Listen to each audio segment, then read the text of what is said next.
அப்போ இந்த கர்ம சக்கரம்ங்கிறது ஒவ்வொரு நபருக்கும் இருக்கு. அது உங்க வாழ்க்கையில A to Z தீர்மானிக்குது. எல்லா கடவுளும் ஒண்ணுதான்.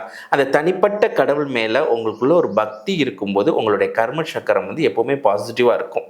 அன்பான நிகழ்வுகளும் உங்களுக்கு சந்தோஷம் தரக்கூடிய நிகழ்வுகளையும் சிருஷ்டி பண்ண ஒரே ஒரு ஷார்ட்கட் உங்களுக்கு பக்தி. பாத்திரத்தில் இறைவனோட அருள் வாங்குறீங்க. இந்த யாகங்கள், பூஜைகள், வழிபாடுகள், விரதங்கள், இந்த பாத்திரம் ஓட்டையா இருந்துச்சுன்னா நீங்க அந்த கோயிலிருந்து வீட்டுக்கு வரும்போதே அந்த அருள் போயிடும். இந்த பரிகாரங்கள், பூஜைகள் இதெல்லாம் பொய் கிடையாது, ஆனால் உண்மை. அதுக்கு முன்னாடி ஒரு செய்ய வேணும். இந்த மாதிரி தான் தனிப்பட்ட ஆலோசனைகள் கொடுக்கும்போது அவங்க வாழ்க்கையில் அவங்களுடைய கர்ம விமோக்ஷனங்கிறது கண் முன்னாடி நடக்குது.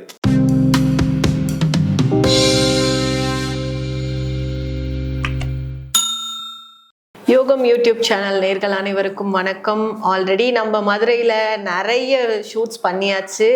இன்னைக்கு அந்தர்யாமன் ஃபவுண்டேஷன் ஃபவுண்டரோட கர்ம சக்கரம் அப்படிங்கிற டாப்பிக்கில் நம்ம நிறைய விஷயங்கள் கற்றுக்கிறதுக்காக வந்திருக்கோம். வாங்க சார் கிட்ட போயிட்டு நிறைய பேசி தெரிஞ்சுக்கலாம். வணக்கம் சார். வணக்கம்மா. சார், கர்ம சக்கரம் அப்படின்னு சொல்லி ஒன்று நம்மளை சுற்றி இருக்குன்னு சொல்லி கேள்விப்பட்டிருக்கேன். அது நம்ம வாழ்க்கையை எந்த அளவுக்கு இயக்குதுன்னு கொஞ்சம் சொல்கிறீங்களா? கர்ம சக்கரம் அப்படின்னா வேறு ஒன்றுமே இல்லை. நம்ம செய்யக்கூடிய, உணரக்கூடிய, எண்ணக்கூடிய எல்லாருடைய பதிவுகளுடைய தொகுப்பு தான் அந்த கர்மிக் சக்கரம், வேறு கர்ம சக்கரம். இந்த சக்கரம் ஒவ்வொரு தனிப்பட்ட மனிதனுக்கும் இயங்கும். அது வந்து எப்படின்னா, நம்ம பேங்க்கில் வந்து அக்கௌண்ட்டில் அமௌண்ட் போட்டிங்கன்னா நீங்கள் டெபாசிட் சேர்க்குற மாதிரி தேவையானப்போ யூஸ் பண்ணிக்கிறீங்க. ஒன்றுமே இல்லைன்னா யூஸ் பண்ண முடியாது. கடன் வாங்கினீங்கன்னா கடன் கட்டுற மாதிரி இருக்கும். அதே மாதிரி அந்த கர்மாவில் நீங்கள் எவ்வளோ நல்ல உணர்வுகளை ஸ்டோர் பண்ணி, நல்ல எண்ணங்கள், நல்ல செயல்னா அது உங்கள் வாழ்க்கையில் உங்கள் வளர்ச்சியாக, ஐஸ்வர்யமாக, ஆரோக்கியமாக உங்களுக்கு வரும். அதிலே எதிர்மறைகளாக இருக்கும்போது அது ஒரு பயமாக, தேவையில்லாத அவமானமாக, தோல்விகளை பிரதிபலிக்கும். அப்போ இந்த கர்ம சக்கரம்ங்கிறது ஒவ்வொரு நபருக்கும் இருக்குது. அது உங்கள் வாழ்க்கையில் A to Z தீர்மானிக்குது. சார், இப்போ இந்த கர்ம சக்கரம் பற்றி சொன்னீங்க. இது நம்ம வாழ்க்கையில் வந்து நேர்மறையான எண்ணங்களை கொண்டு வர நம்ம என்ன செய்யணும் சார்? ஆமாம், கர்மாவில் வந்து நம்மளுக்கு எதிர்மறையாக வர காட்டிலும் நேர்மறையான நிகழ்வுகளை அட்ராக்ட் பண்ணும்போது தான் நம்மளுக்கு ஒரு ஜாய் இருக்கும், நம்மளுடைய ஒரு இனம் புரியாத ஒரு ஆனந்தம் இருக்கும். எல்லாரும் அதை தான் விரும்புவாங்க. இந்த நேர்மறை நிகழ்வுகள் கொண்டு வரணும் அப்படின்னா நமக்குள்ளே வந்து ஒரு உணர்வுகளில் வந்து ஒரு உச்சக்கட்டமான நன்றி உணர்வு இருக்கணும். அந்த நன்றி உணர்வு பக்தி எது வேணாலும் நீங்கள் வச்சுக்கலாம். சயின்ஸ் ரீதியாக அதை கிராட்டிடியூட்னு சொல்கிறோம். ஆன்மீகத்தில் சொன்னால் பக்தி இறைவன் மேலே.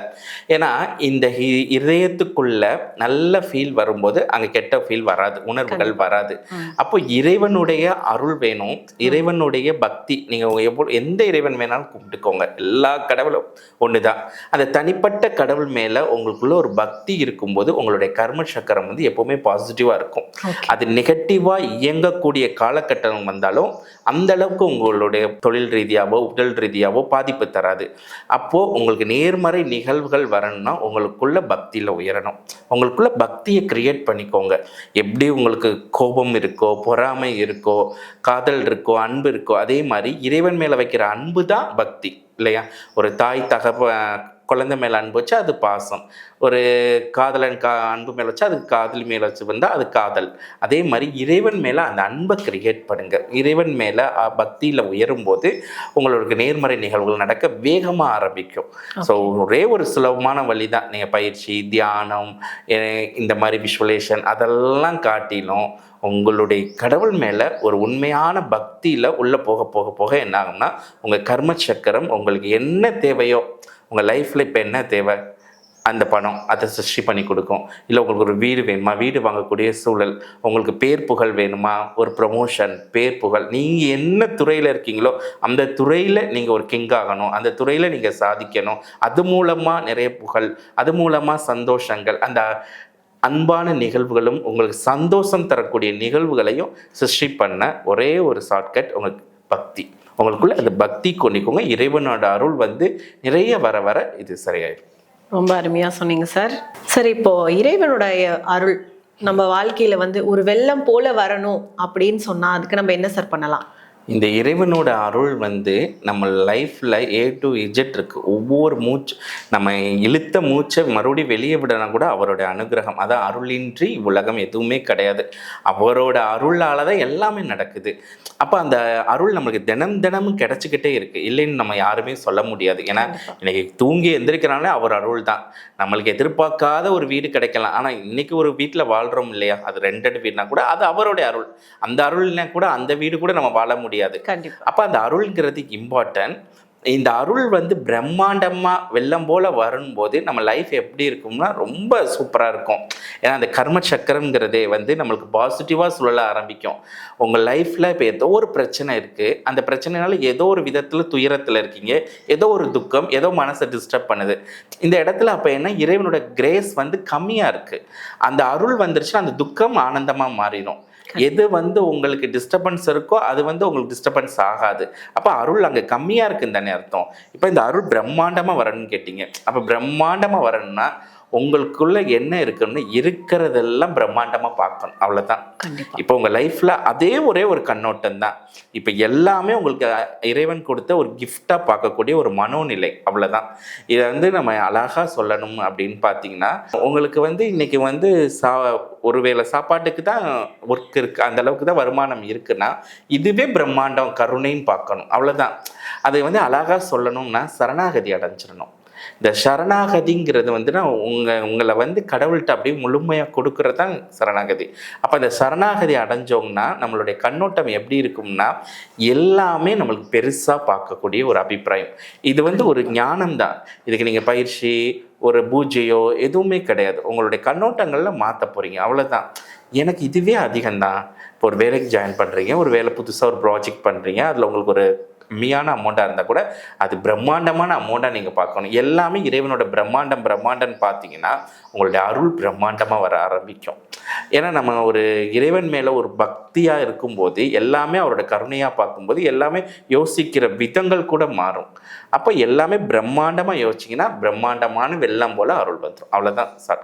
சார், இப்போ வந்து நிறைய சொன்னீங்க நம்மளுக்கு கர்ம சக்கராவை பற்றி. இப்போ இந்த கர்ம சக்கரா பாசிட்டிவாக சுழல்றதுக்கு எந்த மாதிரியான பூஜைகளோ இல்லை வந்து ஒரு வழிபாடுகளோ இருக்குது அப்படிங்கிறது சொல்லுங்கள். அது எந்த அளவுக்கு சாத்தியம்னு சொல்லுங்கள். அதாவது கர்ம சக்கரம்ங்கிறது நம்ம வாழ்க்கையில் தொடர்ந்து நெகட்டிவாக ஒரு சிக்னல் நடக்கும்போது தான் நம்ம அதை பாதிக்குதுன்னு சொல்கிறோம். இப்போ இந்த நெகட்டிவான தொடர்ந்து ஏற்படக்கூடிய அந்த எதிர்மறை நிகழ்வுகள் ஸ்டாப் பண்ணுறதுக்காக தான் நம்ம ஒரு வழிபாடு பண்ணுறோம், ஒரு பூஜைகள் பண்ணுறோம், ஏதோ பரிகாரங்கள் பண்ணுறோம். இந்த பரிகாரங்கள் பண்ணால் இந்த சக்கரங்கள் நம்மளுக்கு மாறிடுமா அப்படின்னு பார்த்தீங்கன்னா அது அப்படி வடிவமைக்கலை. ஏன்னா பண்ணியிருந்தா இன்னைக்கு மக்கள் எல்லாருமே ஒரு பிரச்சனைனா ஒரு பரிகாரம் பண்ணியிருந்தா அந்த பிரச்சனையிலேருந்து வெளியில் வந்திருக்கணும். நிறைய பேரை நீங்கள் கேட்டு பாருங்களேன், நாங்கள் நிறைய வழிபாடு பண்ணிட்டோம், நிறைய ஹோமங்கள் பண்ணிட்டோம், எங்களுக்கு எத்தனையோ கோயிலுக்கு போயிட்டோம், எங்களுக்கு தீர்வு இல்லைன்னு தான் சொல்லுவாங்க. அப்போது இதில் மட்டும் அது சாத்தியம் கிடையாது. அப்போ என்ன மறுபடியும் நம்ம என்ன சொல்கிறோம், இந்த பரிகாரங்கள் பூஜைகள் இதெல்லாம் பொய் கிடையாது, ஆனால் உண்மை. அதுக்கு முன்னாடி ஒரு செய்ய வேணும். அது இறைவனுடைய அனுகிரகத்தை வாங்கக்கூடிய ஒரு நிலை. ஆனால் நீங்கள் கொண்டு போகிற பாத்திரம் கொண்டு போகிறீங்க, பாத்திரத்தில் இறைவனோட அருள் வாங்குறீங்க. இந்த யாகங்கள், பூஜைகள், வழிபாடுகள், விரதங்கள், இந்த பாத்திரம் ஓட்டையாக இருந்துச்சுன்னா நீங்கள் அந்த கோயிலேருந்து வீட்டுக்கு வரும்போதே அந்த அருள் போயிடும். அப்போ அந்த பாத்திரத்தை அடைக்கணும். அந்த பாத்திரம்னா நீங்கள் மனதை வந்து ஒரு கட்டமைப்புக்குள்ளே கொண்டு வரணும். நீங்கள் இந்த மனசால் நிறைய பேருக்கு என்னென்ன தீங்குகள் ஏற்படுத்தியிருப்பீங்க, இல்லை என்னென்ன மாதிரி விஷயங்கள் ஏற்படுத்தியிருக்கீங்கன்னு சொல்லி உங்களை நீங்களே ஒரு செல்ஃப் ரியலைசேஷன் பண்ணணும். உங்களை செல்ஃப் அனலைசிங் பண்ணி அதுக்குள்ளே நீங்கள் சில விஷயங்கள் சரி பண்ணிக்கும் போது நீங்கள் இந்த பூஜைகளோ பரிகாரங்களோ வழிபாடுகளோ இல்லை மந்திரங்களோ சொல்லும் போது அருள் வந்துடும். அந்த கர்ம சக்கரம் பாசிட்டிவாக சொல்லிடும். அதுதான் ஈஸியான வழி கூட. நம்ம கொடுக்குற அந்த ட்ரிக்கே அதுதான். நீங்கள் வெறும் பூஜை பரிகாரத்தில் நீங்கள் மாற்றிட முடியும்னா நிறைய மக்கள் அப்படி தான் பண்ணுறாங்க. இந்த ஹோமங்கள் லட்சக்கணக்கில் சொல்கிறாங்க, இந்த கோமங்கள் பண்ணுறாங்க, இந்த வழிபாடு பண்ணுறாங்க, நான் இத்தனை வாரம் போகிறேன் எனக்கு மாறலை அப்படின்னா இறைவன் மேலே தவறு கிடையாது. வாங்கக்கூடிய பாத்திரம் நம்ம ஓட்டையாக வச்சுருக்கோம். இறைவன் வந்து அங்கே ஜட்ஜ்மெண்ட்டே பண்ண மாட்டார். கடவுள் வந்து இவன் பக்தன் இவன் அவபக்தன் அப்படிங்கிற இடையே சுப்ரீம் பவர். அவர் எல்லாமே அவரோட குழந்தைகள், எல்லாருக்குமே அவர் ஒரே மாதிரி அருள் கொடுக்குறாரு. அப்போ அருளை வாங்கிக்கிற ஒவ்வொரு நபரும் அவங்க வீட்டில் இருந்து அருளை வந்து ஸ்பூன் கொண்டு போகிறாங்களா, கரண்டி அளவு கொண்டு போகிறாங்களா, இல்லை ஒரு பம் வச்சு அந்த பம் மோட்ரு மூலமாக வீட்டுக்கு கொண்டு போகிறாங்களங்கிறது ஒரு தனிப்பட்ட மனிதனை ஆதாரப்பட்டிருக்கு. அப்போ அவங்களுடைய மனதில் செய்ய வேண்டிய அந்த பயிற்சிகள் எல்லாம் செஞ்சுட்டு அதுக்கப்புறம் இந்த வழிபாடுகள் பூஜைகள் இந்த இது செய்யும்போது அருள் கொடுக்கும். அப்போ அந்த மனதில் ஏற்கனவே சரியான ஒரு நபர்கள் ஆட்டோமேட்டிக்காக அந்த வழிபாடுகள் பூஜைகள் செய்யும்போது அவங்களுக்கு அற்புதம் நடந்துருது. அவ்வளோதான். ஆனால் கர்மாவுடைய சக்கரத்தை வெறும் பூஜைகள் வழிபாடுகளால் மாற்ற முடியும்னா அது முடியாது. அதுக்கு முன்னாடி ஒரு விஷயம் செய்யணும். அந்த விஷயங்கள் செய்த பிறகு இந்த பூஜைகள் வழிபாடுகள் நிகழ்வுகள் நம்மளுக்கு ஒரு மிகப்பெரிய மாற்றத்தை உடனடியாக கொண்டு வர முடியும். அந்த மாதிரி நபர்கள் நிறைய நபர்களுக்கு மிராக்கிள்னு சொல்லுவாங்களா, அந்த மாதிரிலாம் நடந்திருக்கு. அது நிறைய நபர்கள் எனக்கு அந்த எக்ஸ்பீரியன்ஸ் ஷேர் பண்ணியிருக்காங்க. அருமையா சொன்னீங்க சார். சார், உங்க ஃபவுண்டேஷன்ல வந்துட்டு நமக்கு எந்த மாதிரியான இந்த கர்ம சக்கரங்களை பத்தி எந்த மாதிரியான பயிற்சி இல்லைன்னா ஆலோசனைகள் கொடுக்குறீங்க சார்? இந்த கர்ம சக்கரத்தில் வந்து கிளென்ஸ் பண்ணக்கூடிய இவங்க லைஃப்பில் அந்த துக்கமான நிகழ்வுகளை ஸ்டாப் பண்ணக்கூடியதுக்கு நம்ம முதல்ல என்ன பண்ணுறோம்னா அவங்களுடைய மனதில் வந்து ஒரு பயிற்சி கொடுக்குறோம். ஸோ மனதை வந்து அவங்களுடைய மனதையும் அவங்களுடைய ஆத்மாவையும் ஒரு தூய்மைப்படுத்துகிறோம். ஸோ சில விஷயங்கள் டெக்னிக்கல் கொடுத்து சில பிரச்சனைகளுக்கு இருக்கும். அந்த பிரச்சனைகளுடைய ஆள் மனதுக்குள்ளே சில ப்ரோக்ராம் நெகட்டிவாக இருக்கும். இப்போ உதாரணம், ஒரு விஷயம் நம்மளுக்கு எதிர்மறையாக நடக்குதுன்னா அதுக்கு நிறைய காரணங்கள் இருக்குது. ஏன்னா சில பதிவுகள் நம்ம இந்த வருஷ ஜென்மாவில் இருக்கும், சில இது போன ஜென்மங்களுடைய பதிவுகள் இருக்கும், சில விஷயங்கள் வந்து தாயோடைய கர்ப்பத்தில் இவங்க இருக்கும்போது ஏற்பட்ட பதிவுகள் இருக்கும், அந்த குழந்தையாக வளரும்போது ஏற்பட்ட பதிவுகள் இருக்கும். இப்படி பல பதிவுகள் தான் அவங்க வாழ்க்கையை இயக்குது. ஒரு தோல்வியாளரோ வெற்றியாளரோ இல்லை மன அழுத்தமோ இல்லை ஒரு சந்தோஷமான மனிதரோ நிர்மாணிக்குது வெறும். அப்போ அந்த பதிவுகள் எல்லாம் போய் அங்கே எங்கெங்கே இவங்க ஸ்ட்ரகிள் ஆகிருக்காங்கன்னு செல்ஃப் அனலைசிங் பண்ணி அவங்கள அதை சில ப்ராக்டிஸ் கொடுத்து அவங்க சரி பண்ணுறோம். அந்த சரி பண்ணி முடித்த பிறகு அவங்க முன்னாடி செய்யக்கூடிய இறைவன் தான் வழிபடுறாங்க. எது புது கடவுள்லாம் நம்ம கொடுக்க போகிறல, அவங்களுக்கு எந்த கடவுள் பிடிக்குதோ இல்லை பிரபஞ்சம் பிடிக்குதோ என்ன தியானம் பண்ணுறோம் அதை தான் பண்ணுறாங்க. இங்கே அவங்கள தனிப்பட்ட மனிதனுக்குள்ள சில மாற்றங்கள் ஏற்படும் போது அவங்கள சுற்றி இருக்கிற பிரபஞ்சம் மாறி அவங்கள சுற்றி இருக்கிற சூழ்நிலைகள் மாறி அவங்களுடைய கர்மாக்கள் வந்து கிளென்ஸ் ஆகுது ஆட்டோமேட்டிக்காக. நம்ம இந்த மாதிரி தான் பயிற்சிகள் கொடுக்குறோம். இந்த மாதிரி தான் தனிப்பட்ட ஆலோசனைகள் கொடுக்கும்போது அவங்க வாழ்க்கையில் அவங்களுடைய கர்ம விமோக்ஷனங்கிறது கண் முன்னாடி நடக்குது. இது யார் ப்ராக்டிஸ் பண்ணி ஃபாலோ பண்ணுறாங்களோ அவங்களுக்கு நடக்குது. வந்துட்டு போகிறோம் கேட்டுட்டு போனால் நடக்குமானா நடக்காது. ஏன்னா நம்ம டாக்டரை பார்க்குறோம், ட்ரீட்மெண்ட் பண்ணுறோம், அந்த டேப்லெட் சாப்பிட்டா தான் இந்த நோய் சரியாகும். டேப்லெட்டை வாங்கி வச்சுட்டு நாங்கள் பார்த்துட்டா சரியாகனா ஆகாது இல்லையா? அதே மாதிரி நம்மளோட நிறைய நபர்கள் வருவாங்க, நம்ம சில விஷயங்கள் சொல்வோம், அதை மாற்றிக்கிறவங்களுக்கு லைஃப் மாறுது, அதை மாற்ற முடியாதவங்களுக்கு எதுவுமே லைஃப் மாறாதுன்னா மாறாது. அப்போ லைஃப் மாறணுங்கிற அந்த ஒரு பொறுப்பு இருக்கிறவங்க அதை அந்த பயிற்சிகள் கலந்துக்கிட்டு அவங்க தனிப்பட்ட சில விஷயங்கள் மாற்றிக்கிற போது அவங்களுடைய கர்ம கிளென்ஸ் ஆகுது.